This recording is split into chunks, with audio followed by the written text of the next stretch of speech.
চলমান বৈশ্বিক উত্তেজনাকর পরিস্থিতিতে বাড়তি ঘি ঢেলে তা আরও উত্তেজক করে তুলছে থাইল্যান্ড ও Cambodia. Pakistan, Bharat, Ukraine, Russia, মধ্যপ্রাচ্য সংকট সহ চলমান বৈশ্বিক উত্তেজনার মধ্যেই এবার নতুন করে যুদ্ধে জড়িয়ে পড়ছে দক্ষিণ এশিয়ার দুই প্রতিবেশী দেশ থাইল্যান্ড ও কম্বোডিয়া। মধ্যে সবচেয়ে ভয়াবহ সীমান্ত সংঘর্ষ চলছে 3 দিন ধরে। বিতর্কিত সীমান্তে উভয় দেশই ভারী আর্টিলারি হামলা চালাচ্ছে। কিভাবে শুরু হলো এই উত্তেজনা? 2025 সালের মে মাসে দুই দেশের সীমান্তে গুলির সংক্ষিপ্ত লড়াইয়ে এক কম্বোডিয়ান সেনা নিহত হয়। মূলত এরপর থেকেই ধীরে ধীরে পরিস্থিতি উত্তপ্ত হতে শুরু করে, কূটনৈতিক উত্তেজনা বাড়িয়ে যা পরিণত হয়েছে সরাসরি সামরিক সংঘর্ষে। বর্তমানে কি ঘটছে?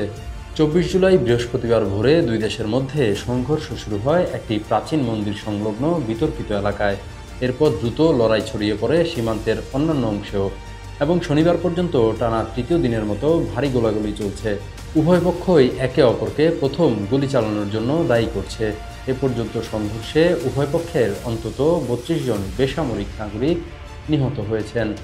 এছাড়া আহত হয়েছেন 130 জন, যাদের মধ্যে 50 জন কম্বোডিয়ান বেসামরিক নাগরিক ও 20 জন সেনা সদস্য রয়েছে। হামলায় Cambodia truck mounted rocket launcher ব্যবহার করছে, যা থাইল্যান্ডের মতো বেসামরিক এলাকাকে লক্ষ্য করছে। জবাবে থাই সেনাবাহিনী যুক্তরাষ্ট্র নির্মিত F-16 যুদ্ধবিমান মোতায়েন করেছে এবং সীমান্তের ওপর সামরিক লক্ষ্যবস্তুতে বোমা বর্ষণ করছে। এই উত্তেজনার মধ্যেই থাইল্যান্ডের প্রায় 1,30,000 মানুষকে সীমান্ত এলাকা থেকে সরিয়ে নিরাপদ স্থানে নেওয়া হয়েছে এবং কম্বোডিয়ার প্রায় 12,000 পরিবারকে ফ্রন্টলাইন থেকে সরে যেতে হয়েছে। বিরোধের মূল উৎস কি?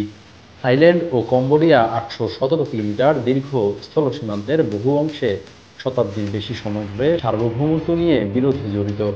1907 সালে কম্বোডিয়া যখন ফরাসি উপনিবেশ ছিল, তখন একটি মানচিত্র তৈরি করা হয়। সেখানে বলা হয় প্রাকৃতিক জল বিভাজিকা রেখা ধরে সীমান্ত নির্ধারণ হবে।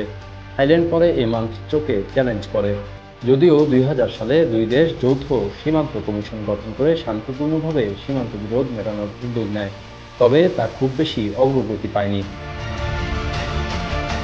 সমাধানের কোনো প্রচেষ্টা চলছে কি?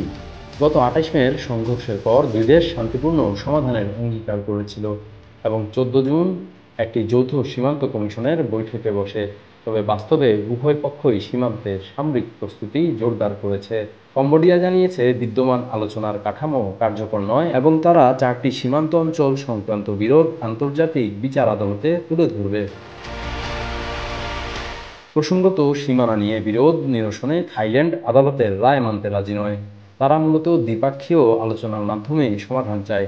বৃহস্পতিবারের সংঘর্ষের পর কম্বোডিয়া জাতিসংঘ নিরাপত্তা পরিষদে চিঠি পাঠিয়ে অভিযোগ করেছে থাইল্যান্ড অভিপ্রেত ও উস্কানিমূলক সামরিক আগ্রাসন চালিয়েছে। অন্যদিকে থাইল্যান্ড বলছে কেবল তখনই আলোচনা হতে পারে যখন কম্বোডিয়া সহিংসতা বন্ধ করবে।